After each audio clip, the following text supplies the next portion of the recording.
Bonjour. Depuis le début de l'été, les médias concurrents de Télé Brunaldès ont beaucoup parlé de l'affaire Liliane Bettencourt et de la façon dont cette pauvre petite mamie se fait dépouiller de son immense fortune par de méchants escrocs. Personnellement, j'ai cherché à connaître l'origine de cette fortune. Et en cette période de rentrée scolaire, où nos enfants se posent avec angoisse la question de leur avenir, je vais m'adresser plus particulièrement aux petites filles et leur raconter comment on peut devenir la femme la plus riche de France. Tout commence en 1904. Un jeune homme, Eugène Schuller, sort premier de sa promotion de l'Institut de chimie appliquée de Paris. 3 ans plus tard, en 1907, il met au point les premières teintures capillaires de synthèse.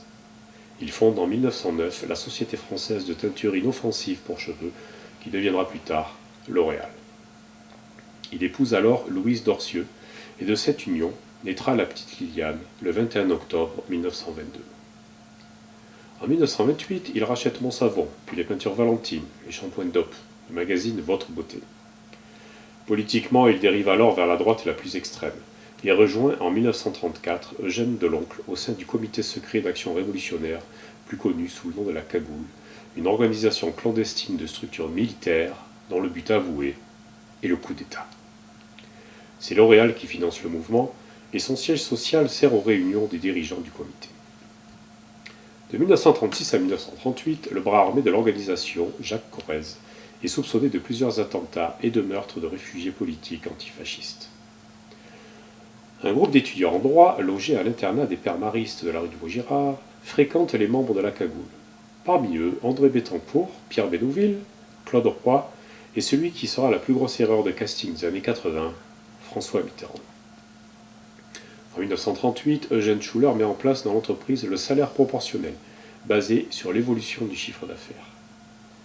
En 1941, il soutient son ami Eugène Deloncle, qui crée avec l'accord des autorités allemandes le mouvement social révolutionnaire dont l'acronyme se prononce M&SR.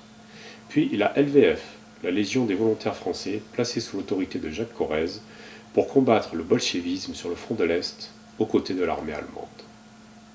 Dans le même temps, de 1940 à 1942, André Bettencourt dirige l'hebdomadaire collaborationniste La Terre française. Puis très vite, il entre dans la résistance au sein du Rassemblement national des prisonniers de guerre, et en novembre 1943, il aide François Mitterrand à rejoindre Londres en avion. À la Libération, il reçoit la Croix de guerre, la Rosette de la Résistance et la Croix de la Légion d'honneur. Grâce à son témoignage et à celui de François Mitterrand, Eugène Schuller est relaxé de toute accusation de collaboration et obtient la Croix de guerre et la Légion d'honneur. En remerciement, Bettencourt rejoint le groupe L'Oréal et Mitterrand est engagé comme PDG des éditions du Rond-Point et directeur du magazine Votre Beauté. En 1948, Jacques Corrèze, le seul à être jugé dans le procès de la Cagoule, est condamné à 10 ans de travaux forcés pour les assassinats commis avant la guerre. Il sortira de prison 1 an plus tard, en 1949, pour être nommé au poste d'agent général du groupe L'Oréal pour l'Espagne et l'Amérique latine, puis aux États-Unis. En 1950, André Bettencourt épouse Liliane Schuller.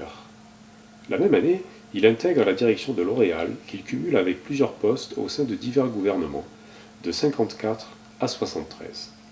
Secrétaire d'État à la présidence du Conseil avec Pierre Mendès France, secrétaire d'État au transport puis ministre des PTT avec Pompidou, ministre de l'Industrie avec Couve de Murville, etc., etc.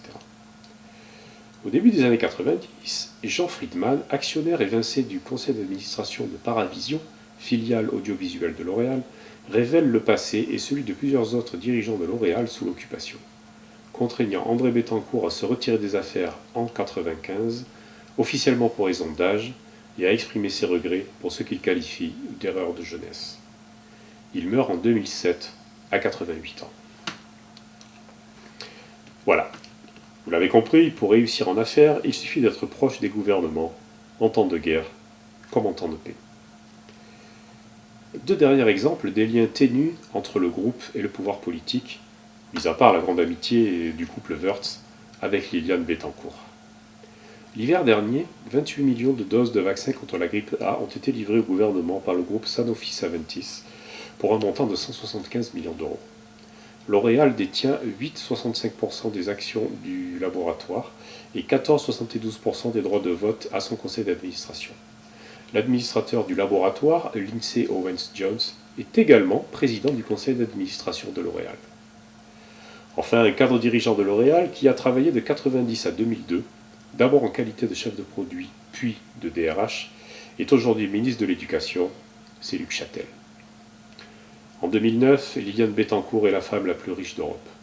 En 2010, selon le magazine Forbes, elle devient la troisième femme la plus riche du monde avec une fortune personnelle évaluée à 20 milliards de dollars. Et pourtant, est-ce un exemple à suivre par nos petites filles? Dans la prochaine émission, je m'adresserai aux petits garçons et je leur expliquerai comment on devient pape. À bientôt.